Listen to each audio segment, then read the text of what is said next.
Di India, sebagian orang sarapan dengan kacang Arab dan kari tomat yang lezat. Mereka juga menyantap puri, yakni roti pipih goreng.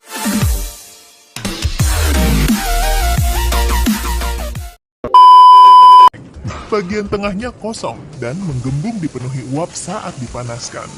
Sebagian orang Afrika Selatan makan ketupat untuk sarapan. Itu sejenis oatmeal, tapi terbuat dari jagung dan air. Hidangan ini bisa dimakan sepanjang hari. Tapi kalau kamu makan buat sarapan, ketupat biasanya disajikan bersama susu dan gula. Kopi Senegal tidak seperti kopi Americano. Bubuk yang mereka gunakan untuk membuat minuman ini terbuat dari biji kopi, biji selim, dan cengkeh. Kopi Senegal jauh lebih pedas daripada pumpkin spice latte yang memberimu lebih banyak energi. Di Maroko, orang-orang lebih memilih minum teh mint. Untuk sarapan, mereka makan beberapa roti pipih hangat. Rotinya dilipat dan bisa disajikan dengan selai atau madu. Tapi terkadang kamu bisa menemukan roti ini dengan isian sayur atau bahkan daging. Sup kacang Arab yang disebut lablani adalah hidangan sarapan khas Tunisia. Hidangan itu kadang cukup pedas karena dibumbui dengan bawang bombay, jintan, dan herba lain. Kalau beruntung, kamu mungkin dapat telur rebus tanpa kulit sebagai pendampingnya. Di Nigeria dan beberapa negara tetangganya, orang-orang makan akara untuk sarapan. Bahan utamanya adalah kacang tunggak yang dibumbui cabai kering, bawang bombay segar, dan cabai merah segar.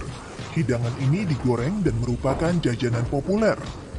Sarapan orang Korea biasanya cukup mengenyangkan.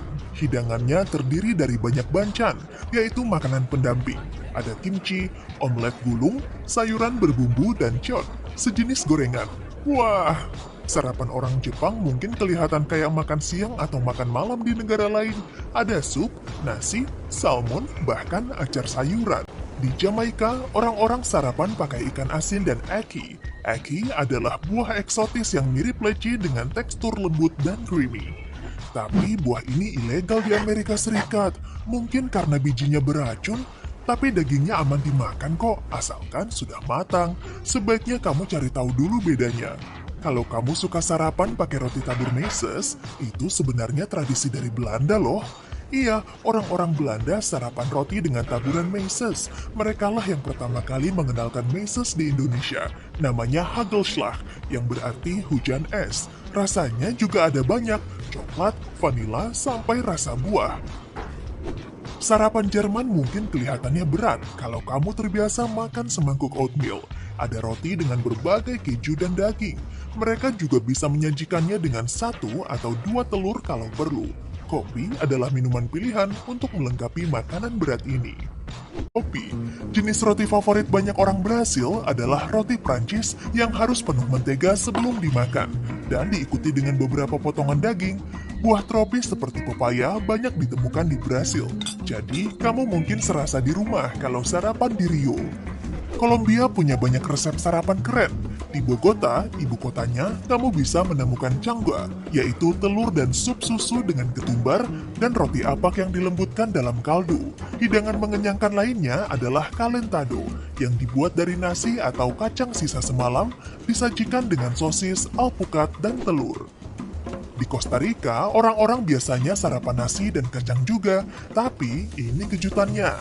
Tidak seperti di Kolombia, orang Costa Rica memanggang pisang raja alih-alih sosis.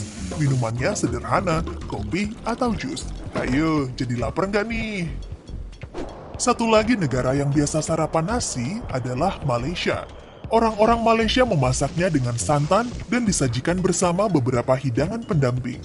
Bisa telur rebus, mentimun, teri, dan kacang tanah.